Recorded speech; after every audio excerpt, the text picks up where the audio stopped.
立法院经济委员会27日伫新营糖厂召开会议，针对溪坝糖铁农代创新计划瓶颈，展开面对面的沟通。台糖方面已经完成几次专案会议，为后壁新营、咸水也拢有规划图面，总长将近16公里，为34条糖铁路线中拣出17条适合观光的路线。委员的提案那台糖公司是非常重视的，所以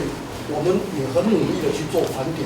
那总共盘点出来比较完整的，大概有34条的糖铁的路线。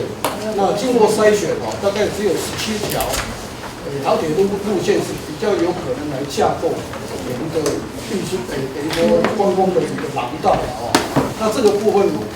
我们在做最后的一个规划的时候也碰到很多的一些问题那我想，困难度是非常高是没有错，但是我们还是很努力、很积极的，希望说，能够把这个真正我们的一个观光的廊带，能够把它建立起来国发会副主委彭立培表示，伫10月23已经发文辞府，请因尽速提案，只要是福国利民、符合地方创新的提案，中央会全力支持。说我们10月23号就上个礼拜4，那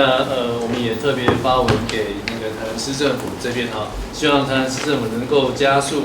提案。那只要是符合这个我们地方创生的这个愿景跟目标就永续公益共好。那有关这个福国利民跟地方发展，那我们大概都会鼓励，也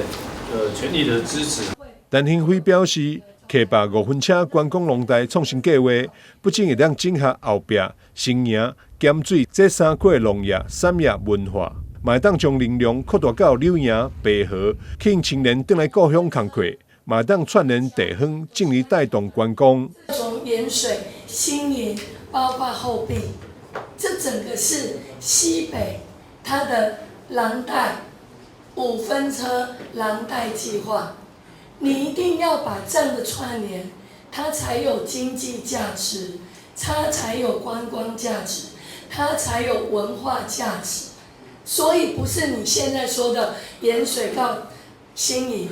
你应该把它整个放大，因为这个案子是要中央地方一起携手合作。会议中决议，后礼拜由市府召开溪坝糖铁5分车农代创新计划整合会议，各个中央部会拢是工作小组成员，国发会也全力协助催生溪坝糖铁5分车农代创新计划完成。台南新闻张秀仪采访报道。